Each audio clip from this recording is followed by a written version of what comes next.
A very good morning, students. Today we are going to start our new chapter, that is organizing audit work.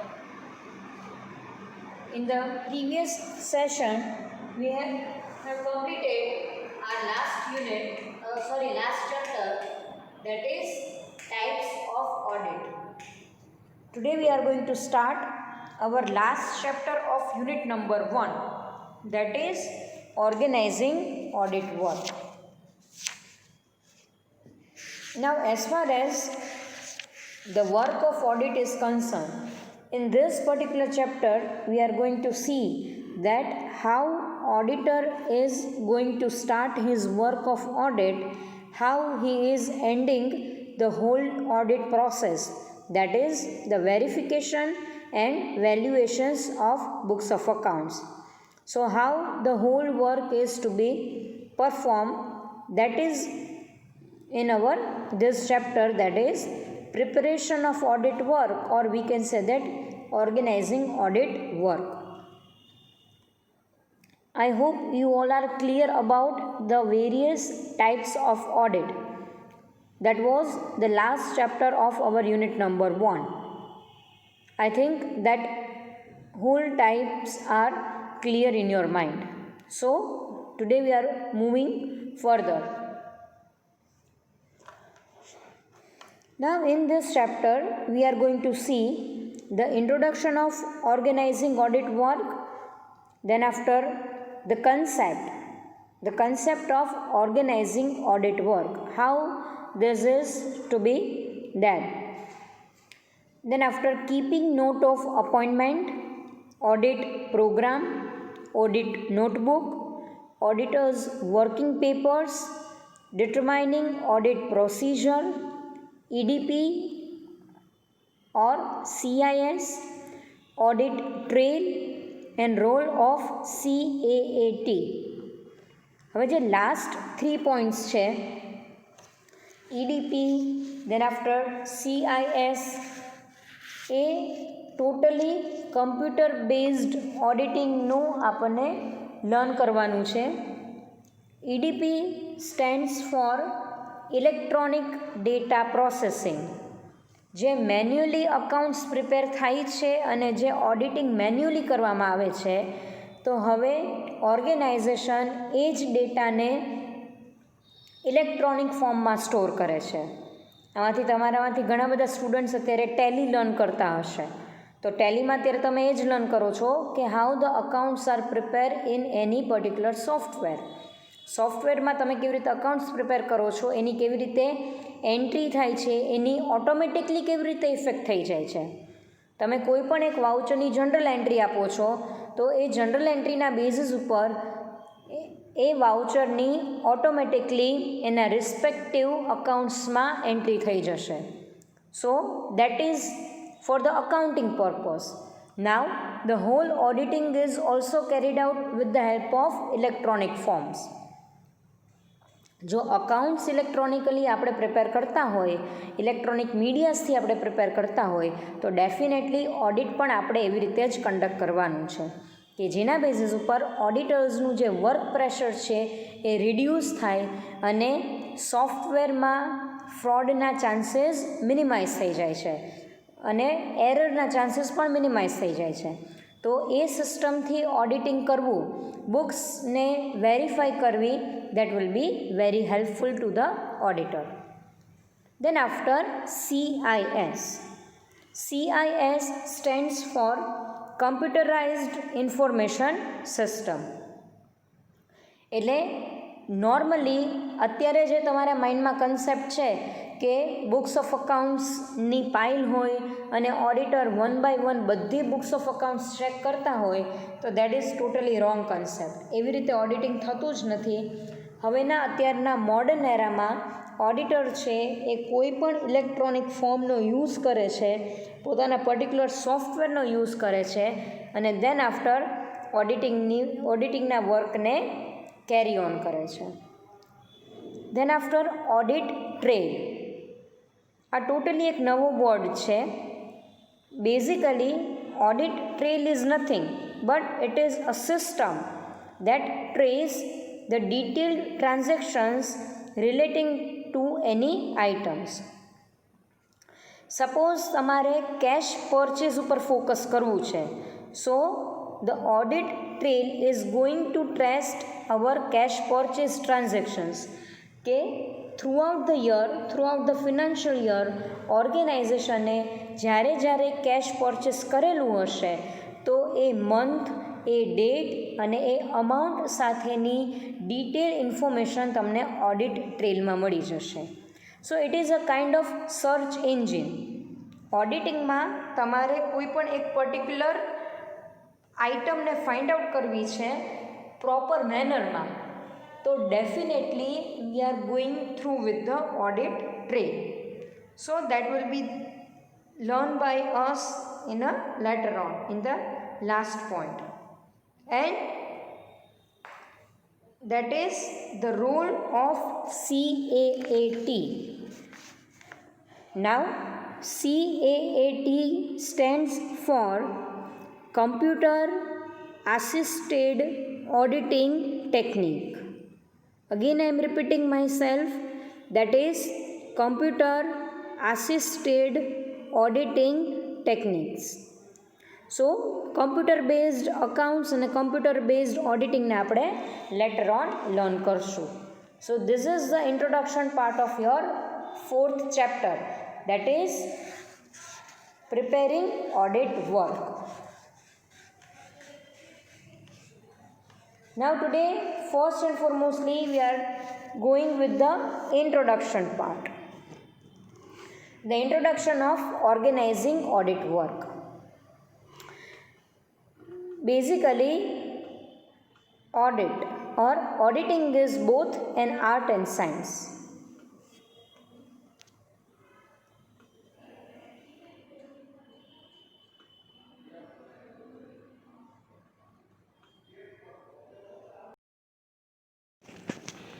Okay, last session માં આપણે introduction already learn કરી દીધેલું છે. Then after organizing audit work, now one by one we are going to start our different points of audit work.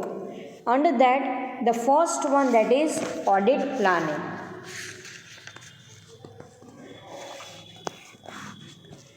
Just as in business planning is required to do any activity or function effectively and successfully, similarly an auditor has also to plan his work so that his audit work is done efficiently and in timely manner.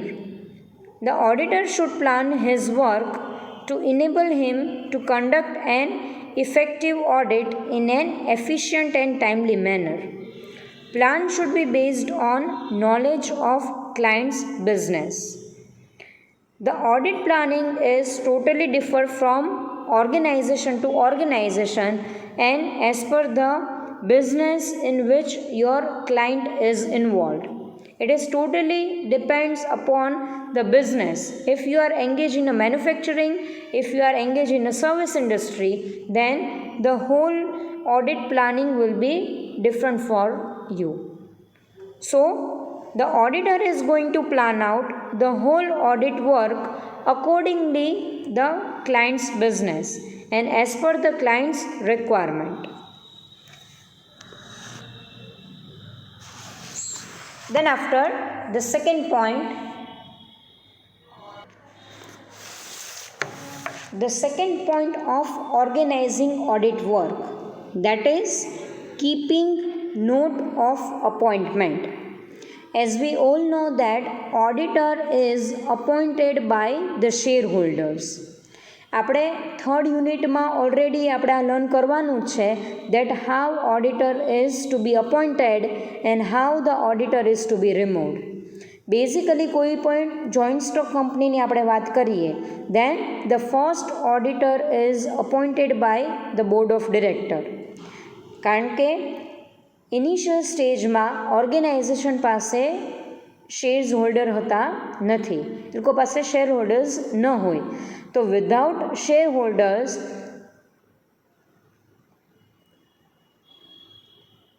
the board of directors have a right for the appointment of first auditor of the company. Then after, second auditor is to be appointed by the shareholders. કોઈ પણ auditor જ્યારે કંપનીમાં પોતાનું ઓડિટિંગનું task carry કરે છે, so the time period of auditor company auditor is for the single financial year only. તમે કોઈ પણ ઓડિટરને લોંગ પીરિયડ માટે અપોઇન્ટ કરી શકો નહીં. તમારે ફક્ત એને એક જ વર્ષ માટે અપોઇન્ટ કરવા પડે. That is only for the one financial year.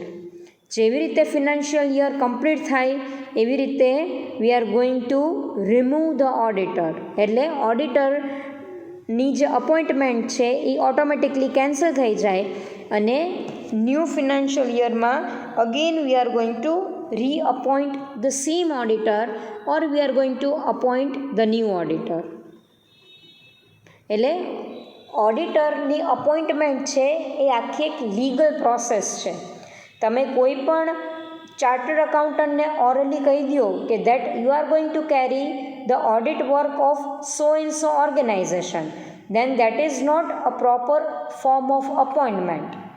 Now, to appoint your auditor, you need to give in a written that in our organization you are to be appointed as an auditor for this financial year. And in the appointment, the remuneration is also included. That how you are going to pay and how much you are going to pay to your auditors. And that the amount of remuneration is decided by the shareholders. They have the right to decide the remuneration of our company auditor. Now here it is written that the auditor should keep a note of his appointment after verifying that his appointment is proper and legal. First and foremostly auditor જેવી appointment letter receive કરે છે, at that time it is required from the side of auditor that is to keep the note of his appointment. એટલે appointment letter એણે પોતાની પાસે રાખવો પડશે કે જ્યારે જ્યારે એ ઓર્ગેનાઇઝેશનમાં ઓડિટનું વર્ક કેરી કરે છે, at that time the appointment letter must be with the auditor. And it is required to see that the appointment is in a proper manner. એટલે ક્લિયર ટર્મ્સમાં તમારે એને અપોઇન્ટ કરવાના છે. કોઈ પણ મિસ સ્ટેટમેન્ટ કે કોઈ પણ અનક્લિયર કે અનટ્રુ સ્ટેટમેન્ટની સાથે you are not going to appoint the auditor of the company. And it must be a legal ફોર્મમાં you are going to as per the companies act જે પણ લીગલ ફોર્મેટ આપેલું છે અપોઇન્ટમેન્ટનું એ ફોર્મેટ ઓર્ગેનાઇઝેશને ફોલો કરવું પડશે. And then after the auditor is going to check the note of appointment. Now if he is appointed as an auditor of a joint stock company, then after he should ascertain that his appointment is made in accordance with the provisions of Companies Act. એટલે કોઈ પણ કંપનીમાં જ્યારે appointment થાય છે ઓડિટરની, at that time he need to see that the appointment is as per the provisions of companies act. જો companies એક્ટના પ્રોવિઝન્સ ફોલો નથી કરતી organisation, then auditor has a right to reject the appointment letter and he also have a right for the demand of the new letter. એટલે new appointment લેટરની એ demand પણ કરી શકે છે. ઘણી બધી વખત એવું થાય છે કે કોઈ પણ ઓડિટર રિટાયર થાય છે. નવ રિટાયરિંગ ઓડિટર એટલે એવા ઓડિટર કે જે એજ વાઇઝ રિટાયર નથી થતા, બટ એની ફિનાન્શિયલ ટર્મ કમ્પ્લીટ થાય છે, then he is known as the retiring auditor. Now if he is appointed in a joint stock company, કોઈ પણ કંપનીમાં તમે ઓડિટરને અપોઇન્ટ કરો છો, Now in a place of a retiring auditor, કોઈ પ્રીવિયસલી ઓડિટર કંપનીમાં વર્ક કરતા હતા, હવે એના પ્લેસ ઉપર તમે નવા ઓડિટરને અપોઇન્ટ કરો છો. Then it is a duty of the new auditor, that is to make a proper communication with the previous auditor of the company. એટલે બંને ઓડિટર વચ્ચે પ્રોપર મેનરમાં કમ્યુનિકેશન થવું કમ્પલસરી છે. જે ન્યૂ ઓડિટર છે, that new auditor is going to see that what is the working condition of the company, what is the environment, and what is the situation of the books of accounts. And it is again a duty of the previous auditor. એટલે જે auditor retired થાય છે એની પણ ડ્યુટીમાં આવે છે, that is to give a necessary and true information to our auditor, to our new auditor. એટલે new ઓડિટરને એક જાતનું પ્રોપર ઇન્ટ્રોડક્શન આપવાનું છે ઓલ્ડ ઓડિટરે, કે જેના બેસિસ ઉપર ઓડિટને પોતાના ઓડિટ વર્કને ફ્રેમ કરવા માટે એક પ્રોપર ગાઈડલાઇન્સ મળે. બેઝિકલી હવે ઓડિટર છે એ કોઈ સોલ ટ્રેડિંગ કંપનીના કે પાર્ટનરશિપ કંપનીના ઓડિટર તરીકે તમે એને અપોઇન્ટ કરો છો. Then in that case he should get in writing the terms and conditions of appointment, as also the clear definition of the work and duties he has to perform under such appointment. સોલ પ્રોપ્રાઇટરશિપ અથવા partnership ફર્મમાં તમે ઓડિટરને appoint કરો છો તો companies એક્ટમાં એની કોઈ provision નથી. Companies એક્ટમાં proper મેનરમાં inform નથી કરેલું કે તમારે ઓડિટરને કમ્પલસરી અપોઇન્ટ કરવા પડે. એટલે કંપનીઝ એક્ટની કોઈ પણ પ્રોવિઝન છે એ સોલ ટ્રેડરના કે પાર્ટનરશિપ કંપનીના ઓડિટર્સને અપ્લાય થશે નહીં. અને આ કેસમાં if we are appointing an auditor for the sole trader or for the partnership firm, તો બેઝિકલી કંપનીએ ઇન રિટર્નમાં ઓડિટરને એની ડ્યુટીઝ અને એના ટર્મ્સ છે એ ક્લિયર મેનરમાં ઇન્ફોર્મ કરવા પડશે કે એણે કયું વર્ક કરવાનું છે, એના રાઇટ્સ કેટલા છે અને એની ઓર્ગેનાઇઝેશન પ્રત્યે ડ્યુટીઝ કેટલી છે. જો એ ક્લિયર ટર્મ્સમાં મેન્શન કરેલું નહીં હોય, then the chances that auditor is totally unaware about the work of auditing. ઓડિટરને આઈડિયા જ નહીં આવે કે એણે પર્ટિક્યુલર ઓર્ગેનાઇઝેશનમાં કેવી રીતે વર્કઆઉટ કરવાનું છે. સો everything must be in a proper manner, in a written format, and they are supposed to follow the legal process of the appointment. And if the appointment is not legal, then auditor is right to reject the appointment from the organization. So it's all about keeping note of appointment.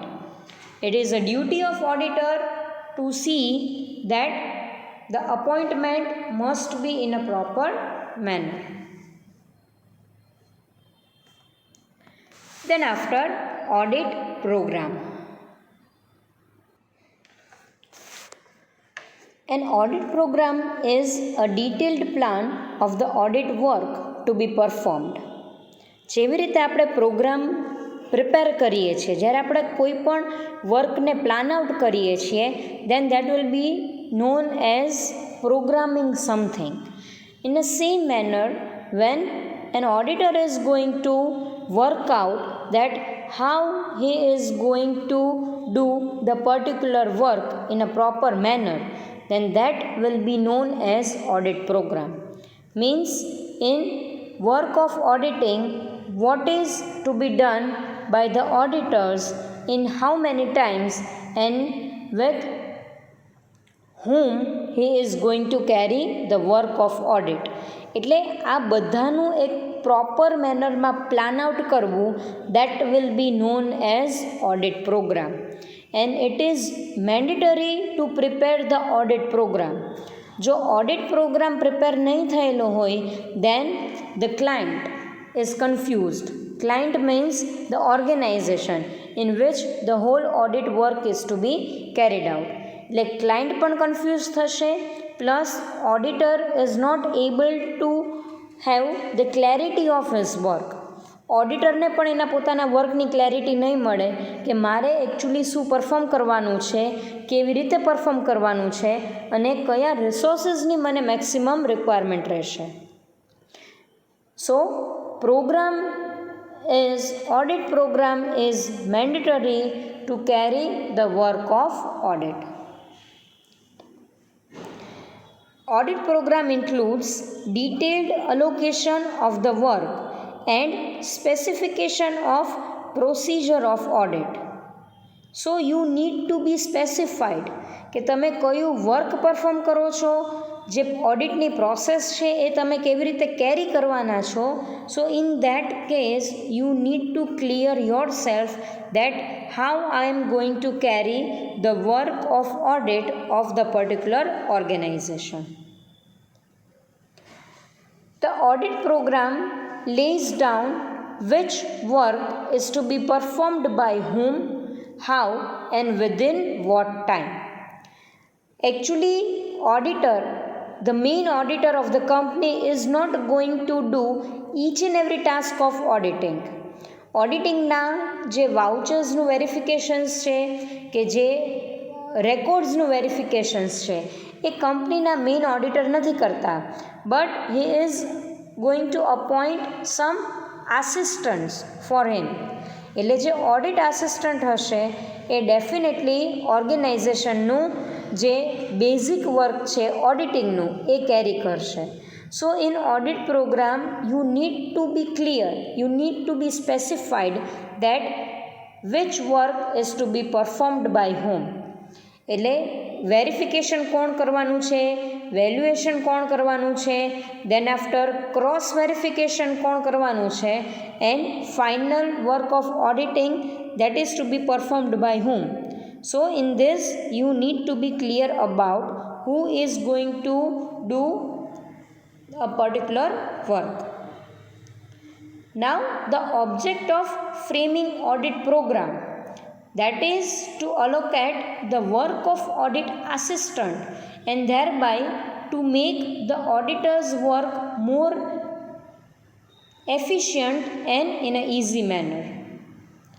Audit program, that is nothing but the distribution of the whole audit work. તમે ઓડિટના આખા વર્કને distribute કરો છો amongst the audit assistant. એટલે audit આસિસ્ટન્ટમાં જ્યારે work distribute થઈ જશે, at that time it will give the clear idea that how the whole work is to be performed. અને જો ક્લેરિટી નહીં હોય તો again auditor himself get the maximum confusion. એને પોતાને જ કન્ફ્યુઝન થઈ જશે કે આ એકચ્યુઅલી વર્ક છે એ કેવી રીતે મારે પરફોર્મ કરવું. So audit program is nothing but the distribution of the whole audit work among the different employees of auditor. Actually it is again a clear instruction that how the duty is to be performed by the particular person. Now at the time of work allocation, when the auditor is going to allocate the work to the particular audit assistant, now he has to put his signature on the work done by him. એટલે suppose કંપનીના auditor છે એ mister એક્સને balance શીટનું verification કરવાનું work allocate કરે છે. Mister એક્સે જ્યારે balance શીટને verified કરી દીધેલી, પોતાનું વર્ક એ જ્યારે મેઇન ઓડિટરને સબમિટ કરે છે, now it is a duty of the main auditor to put his signature on the work done by the others. તે બીજાના કરેલા કામમાં એણે પોતાની ઓફિશિયલ સિગ્નેચર અને સ્ટેમ્પિંગ આપવું પડશે.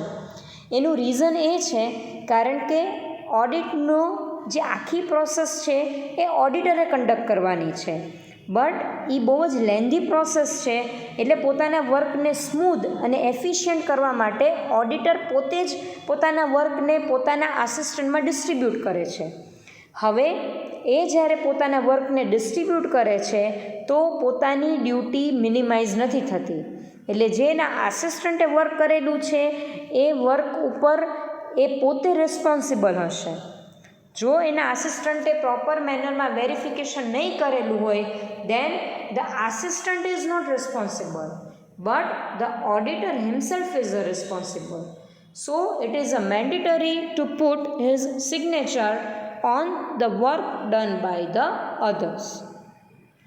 ખાલી એના ઓડિટ આસિસ્ટન્ટની એ જ ડ્યુટી છે કે વર્ક પ્રોપર મેનરમાં એને કમ્પ્લીટ કરવાનું છે. પછી એ વર્કમાં એરર હશે, ફ્રોડ હશે, પ્રોપર મેનરમાં ક્લિયર ટર્મ્સમાં વર્ક કેરી નહીં થયેલું હોય then it is in the hand of auditor. So with the audit program the auditor gets the maximum benefits. આપણે વન બાય વન ડિસ્કસ કરીએ છીએ. It is not there in your PPT but બહુ basic points છે, so એ આપણે normal એનું discussion continue કરીએ. The auditor is kept informed about the progress made by his assistant. Thus, the development in a particular audit is known at any time. Totally work decentralized થયેલું હશે તો work તમે સ્પીડમાં perform પણ કરી શકશો અને એ સ્પીડથી ઓર્ગેનાઇઝેશનનો જે ઓડિટર છે he comes to know that which work is completed and which work is yet not completed.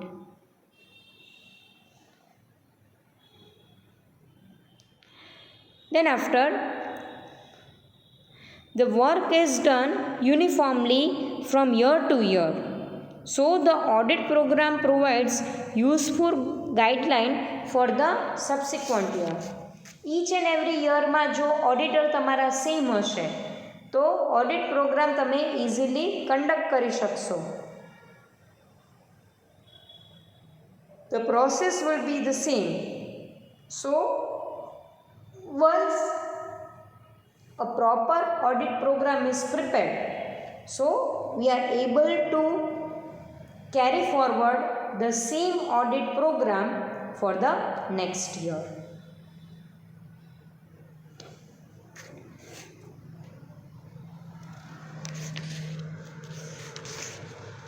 So it is about the audit program. Now the next point, that is division of work among audit assistant.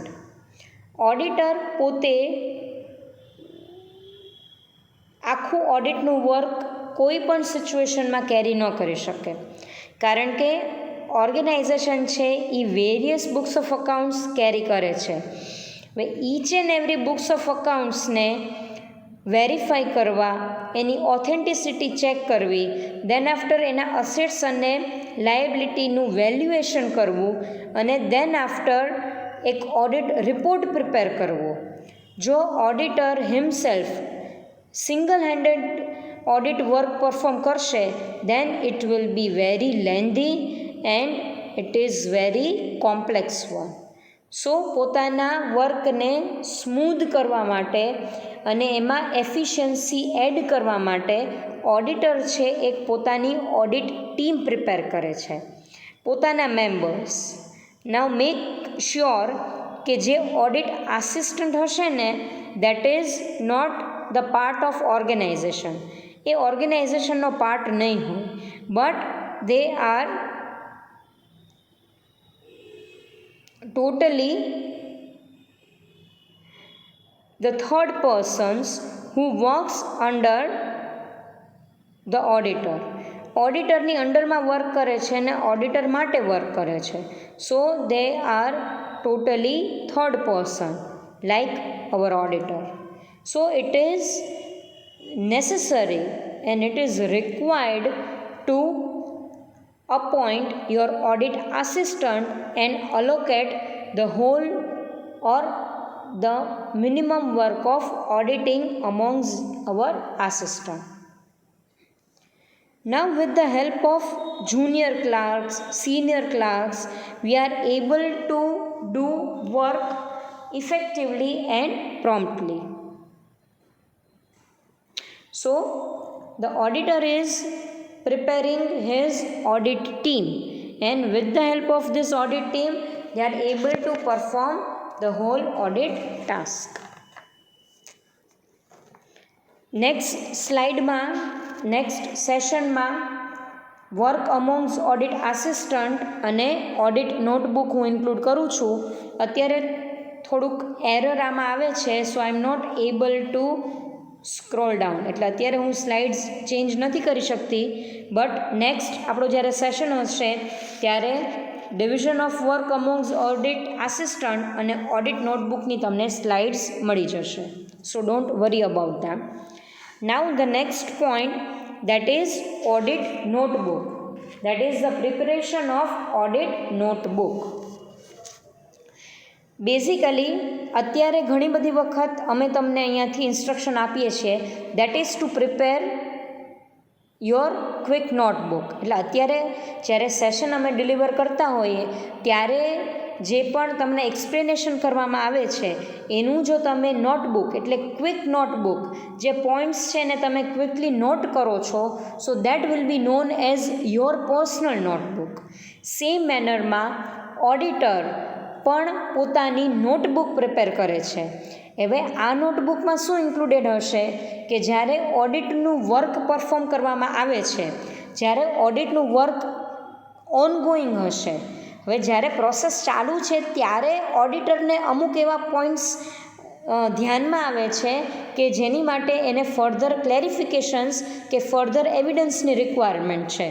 તો એ directly પોતાની નોટબુકમાં include કરશે કે balance શીટમાં ક્રેડિટર્સના પેમેન્ટમાં I want further explanation, or in the segregation of the expenditures between capital head and revenue head, I want the more proof to prove that the particular expenditure is a capital expenditures. Or somewhere તમે કોઈને assets cell out કરો છો, અસેટ્સનું જે valuation છે એમાં તમને હજી further એક્સપ્લેનેશનની requirement છે. તો આ પ્રમાણે ઓડિટર પોતાની પર્સનલ નોટબુક પ્રિપેર કરશે.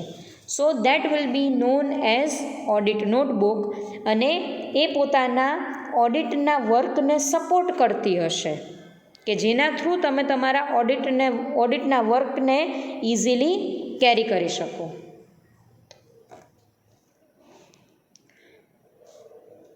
So, in a normal terms, we can say that there are certain points and important queries which are to be noted down when the actual audit work is going on. ઘણી બધી વખત તમને પણ એવું, આપણે જ્યારે physical ક્લાસીસમાં session લેતા હોઈએ અને કોઈ પણ અહીંયાથી લેક્ચરર કે જે સર કે ટીચર છે એના સાઈડથી એક્સપ્લેનેશન આવતી હોય અને તમને એમાં ડાઉટ હોય, બટ તમે જ્યારે at the end of the session તમે તમારા ડાઉટને સોલ્વ કરો છો ત્યાં સુધી you are going to note down in your notebook at the time of session is going on. So that will be known as the notebook. Same manner ma, the points are noted in a book or a register which is known as audit notebook, and at the time of audit there are many points and many queries that required a proper explanation and which requires the proper proof, that is to support the factual or the facts of audit, or the facts in the books of accounts, so that this notebook is helpful to get the clarifications from the side of organization. So that's all about audit notebook. આજે આપણે અહીંયા સુધી જ રાખીએ છીએ. In the next session we are going to see the next point. So I hope this is clear to each and everyone.